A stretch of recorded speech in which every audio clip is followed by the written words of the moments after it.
Pada zaman dahulu kala, di tanah Sunda, berdirilah sebuah kerajaan yang aman dan tentram bernama Kerajaan Pasir Batang. Kerajaan ini dipimpin oleh seorang raja yang arif dan bijaksana, yaitu Prabu Tapa Agung. Rakyat hidup makmur karena rajanya selalu mengutamakan keadilan dan kebaikan hati. Akan tetapi, sang raja telah lanjut usia, sehingga sudah waktunya ia memilih penerus tahtanya.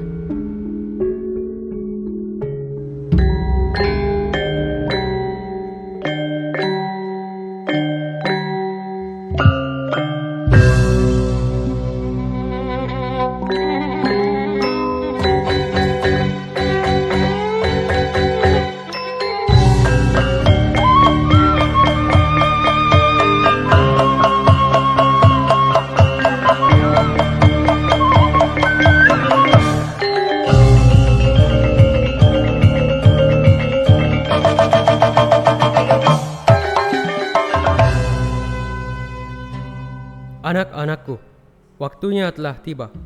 Kerajaan ini harus memiliki penerus. Hari ini, ayah akan menentukan siapa yang akan melanjutkan tahta dan memimpin sebagai Ratu Pasir Batang. Ayah tidak perlu ragu, sudah jelas jawabannya. Aku anak sulung dan aku yang paling pantas menduduki tahta itu. Keputusan ini bukan tentang siapa yang lebih tua, melainkan siapa yang lebih layak. Dan pilihan ayah adalah Purbasari. Apa? Purbasari? Bagaimana mungkin ayah? Bukankah sejak dulu tahta selalu diberikan kepada anak sulung? Atau semua itu sudah tidak berarti lagi? Tradisi memang penting Purbararang.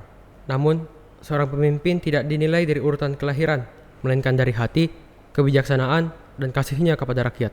Jadi, maksud ayah, aku tidak punya semua itu? Ayah tidak mengatakan begitu, tapi Purbasari telah menunjukkan ketulusan dan kepedulian yang dibutuhkan oleh seorang ratu. Ketulusan? Kepedulian? Apa semua itu lebih berharga daripada hak sebagai anak sulung? Kakak, aku tidak pernah berniat mengambil apapun darimu. Diam Purbasari, kau selalu saja berpura-pura lemah dan baik di depan semua orang. Cukup!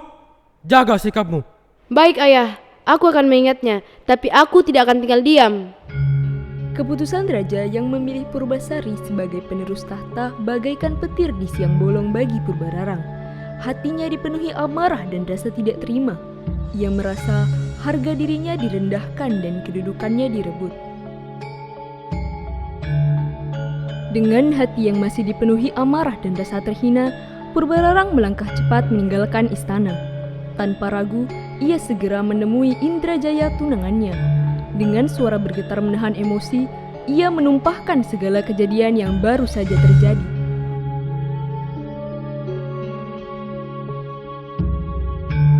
Mengapa harus dia? Apa yang dia miliki sampai ayah memilihnya? Ada apa? Kau terlihat tidak tenang. Tentu saja aku tidak tenang. Aku tidak akan pernah membiarkan Purbasari merebut tahtaku. Selama aku masih berdiri di kerajaan ini, itu tidak akan terjadi. Hahaha. Tenang, aku punya satu cara. Ada dukun di sana. Ayo ke sana, mantap kita dukun. Ayo, mantap kita dukun.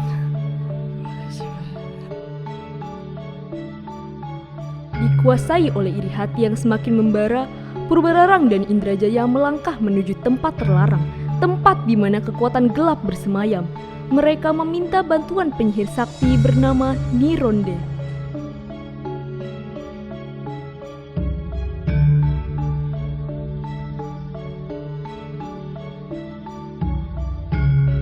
Apa yang kalian cari di sini? Kami ingin membuat seseorang jatuh dan kehilangan segalanya. Itu mudah saja.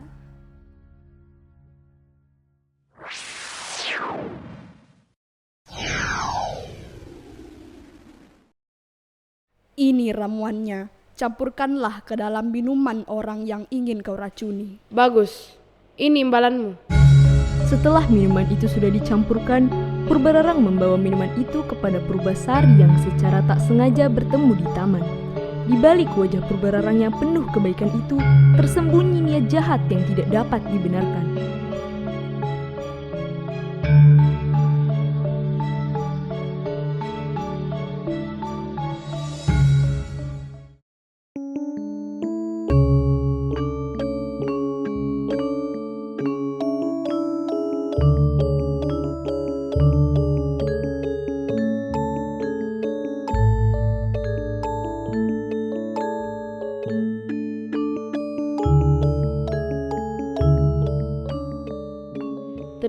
minuman ini, Purbasari, sebagai tanda penghormatan atas kenaikan tahtamu.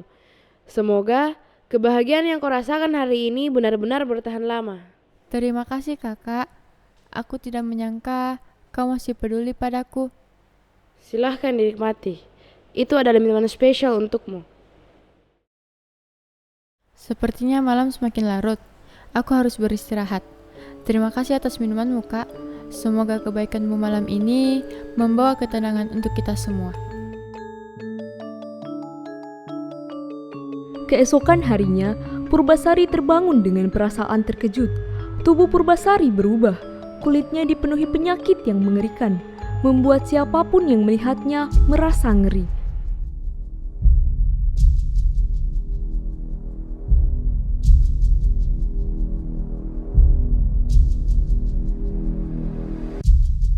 Apa? Apa yang terjadi padaku? Tubuhku kenapa berubah seperti ini? Paduka Raja, Putri Purbasari telah terkena penyakit yang aneh dan mengerikan. Apa? Bagaimana bisa?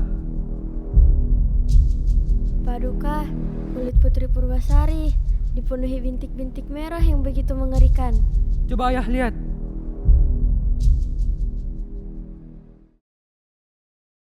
Ayah, hamba sangat khawatir. Penyakit itu bisa saja menular dan membahayakan seluruh istana, bahkan rakyat kita.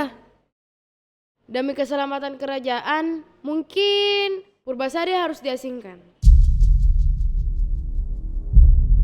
Ini keputusan yang sangat berat. Namun, demi keselamatan semua, ayah tidak punya pilihan. Pengawal, panggilkan aku Purbasari. Baik, Paduka.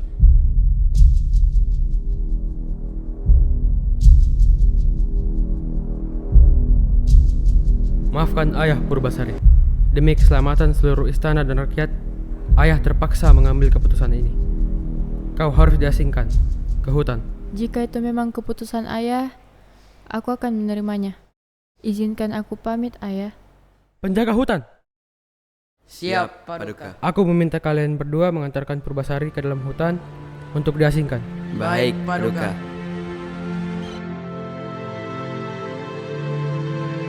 Dengan hati yang sangat berat, Prabu Tapa Agung akhirnya mengambil keputusan yang menyakitkan. Demi keselamatan kerajaan dan rakyatnya, Purbasari harus diasingkan ke hutan. Tak ada yang tahu bahwa keputusan itu diambil berdasarkan kebohongan. Purbasari meninggalkan istana tanpa dendam, tanpa amarah. Ia hanya membawa kesabaran dan keyakinan bahwa kebenaran suatu hari akan terungkap. Purbasari dibawa ke dalam hutan dan tinggal di sebuah pondok yang dibangun oleh penjaga hutan.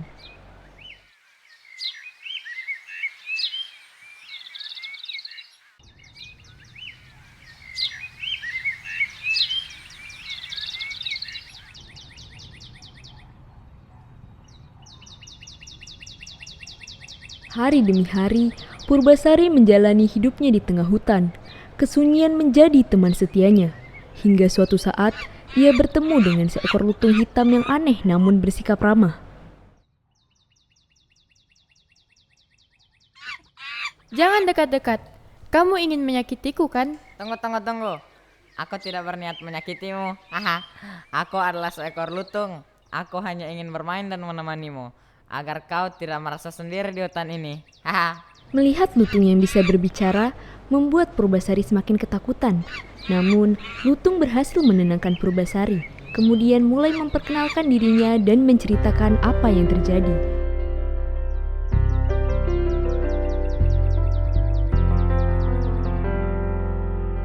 Sejak saat itu, hari-hari Purbasari di hutan tidak lagi terasa sepi. Lutung Kasarung selalu menemaninya, membantu, dan menghiburnya. Hutan ini memang sepi. Namun berkatmu, hutan ini terasa lebih ramai. Aku hanya menemanimu saja. Haha. Tetap saja. Terima kasih. Di balik kebahagiaannya itu, Purbasari merasakan kesakitan di sekujur tubuhnya akibat penyakit yang ia derita, yang tanpa sengaja dilihat oleh Lutung Kasarung ketika Purbasari hendak kembali ke pondok tempat tinggalnya. Ada apa dengannya? Dia terlihat kesakitan. Sepertinya aku harus pergi ke telaga. Mungkin ada yang bisa kulakukan untuk Purbasari. Melihat kondisi Purbasari yang memprihatinkan membuat Lutung Kasarung tak sampai hati. Lutung Kasarung pergi ke sebuah telaga, bersemedi dan memohon kepada Yang Maha Kuasa agar Purbasari segera sembuh dari penyakitnya itu.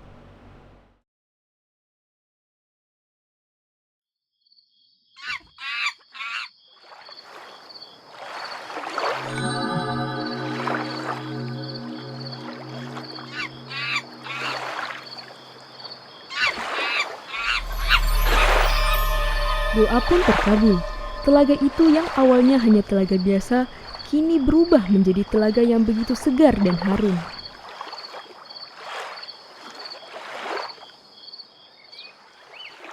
Keesokan harinya, Lutung Kasarung mengajak Purbasari ke telaga tersebut. Dia meminta Purbasari untuk segera mandi di telaga. Meski ada sedikit keraguan, Purbasari pun menuruti perkataan sahabatnya itu. Kemarilah, tidak apa-apa. Air ini aman dan sejuk.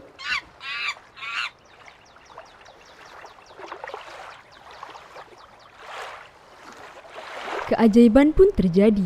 Perlahan, penyakit yang memenuhi tubuh Purbasari mulai menghilang. Kini, dia pun menjadi cantik kembali. Terima kasih Lutung. Tak apa, sebagai imbalan karena kau mau menjadi sahabatku. Dan terima kasih atas pemberian kalung ini. Kabar tentang perubahan Purbasari perlahan menyebar hingga ke tepi hutan. Dua penjaga yang dahulu mengantarnya kembali datang, seolah dipanggil oleh takdir. Itu, bukankah Putri Purbasari? Putri, benar-benar Anda. Dan penyakit di kulit Anda sudah hilang. Ini luar biasa. Putri telah sembuh. Keduanya tak mampu menyembunyikan rasa bahagia. Putri yang dahulu mereka antar dengan penuh kesedihan, kini berdiri di hadapan mereka dengan keadaan yang jauh berbeda. Putri, ini kabar yang sangat baik. Paduka Raja harus mengetahui hal ini. Benar Putri, sudah saatnya Anda kembali ke istana. Kembali ke istana? Purbasari awalnya ragu karena ia sudah merasa nyaman di hutan. Namun, setelah diyakinkan oleh penjaga hutan, akhirnya ia setuju untuk kembali ke istana. Baiklah, aku akan kembali. Keputusan yang tepat Putri. Kami akan mengantar Putri sampai ke istana. Kau akan ikut kan? Aku akan tetap bersamamu. Dengan langkah yang lebih pasti, Purbasari meninggalkan hutan dan pergi menuju kerajaan Pasir Batang.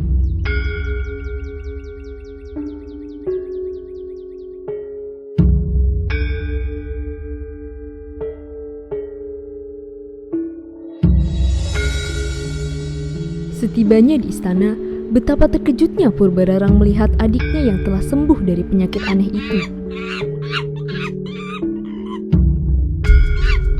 Tidak mungkin. Bagaimana kau bisa kembali dalam keadaan seperti itu? Melihat Purbasari yang kini telah sembuh dan berdiri dengan penuh percaya diri, hati Purbararang kembali diliputi iri dan kesombongan. Kau mungkin sudah sembuh adikku, akan tetapi tak semudah itu untuk masuk ke dalam istanaku. Dengan penuh keyakinan dan kesombongan, Purbararang menantang Purbasari. Ia percaya bahwa kali ini kemenangan pasti berada di tangannya. Jika kau benar-benar merasa pantas kembali ke istana, maka buktikan itu di hadapanku. Kita adakan pertandingan di sini, sekarang juga. Jika itu yang kau inginkan, aku akan menerimanya. Wahai rakyat kerajaan, datanglah dan saksikan untuk menentukan siapa yang lebih layak. Dengan hati yang tetap teguh, Purbasari menerima tantangan itu. Di hadapan semua orang, pertarungan bukan sekedar tentang kemenangan, tetapi tentang harga diri dan kebenaran. Semua mata tertuju pada kedua putri yang kini berdiri saling berhadapan. Tantangan pun dimulai. Dalam tantangan ini, siapapun yang memiliki pasangan tergagah dan tertampan akan menjadi pemenangnya. Purbararang tentu saja mengajukan tunangannya. yaitu Raden Indrajaya yang sudah terkenal gagah dan tampan.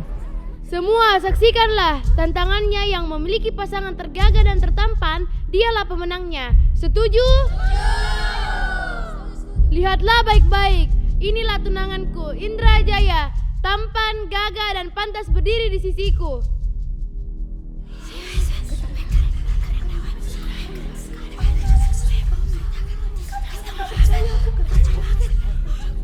Aku tidak perlu membuktikan apapun. Semua orang sudah bisa melihat siapa yang lebih pantas. Hahaha. Tanpa ragu, Purbasari tetap memilih Lutung sebagai pasangannya, bukan karena rupa, tetapi karena ketulusan yang ia rasakan. Aku memilih Lutung sebagai pasanganku. Sungguh, tak adakah yang lebih jelek daripada seekor lutung itu?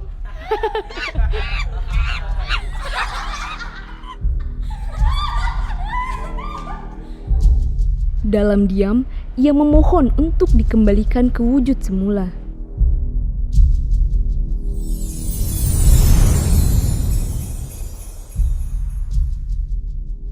Dalam sekejap, wujud lutung itu pun lenyap, dan di hadapan semua orang, berdirilah seorang pangeran yang gagah dan tampan, Pangeran Gurununda.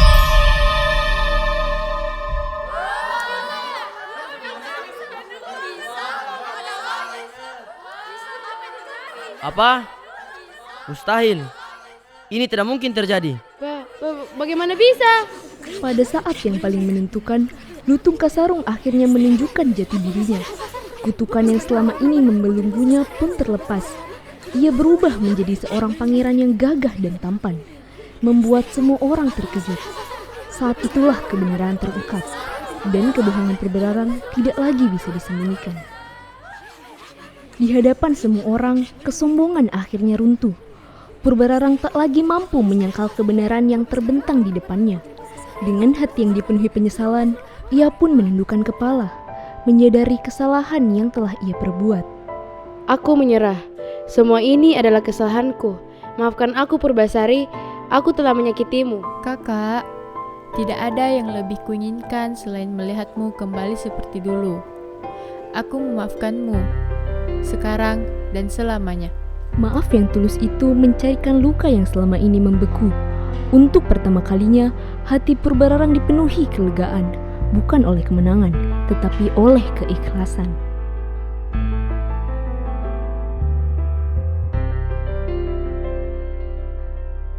Akhirnya, Purbasari kembali ke istana. Di hadapan rakyat dan bangsawan, ia dinobatkan menjadi Ratu Pasir Batang. Bukan hanya karena takdir, tetapi karena ia telah membuktikan bahwa kebaikan hati adalah kekuatan sejati seorang pemimpin. Ia memimpin dengan bijaksana, tanpa menyimpan dendam sedikit pun.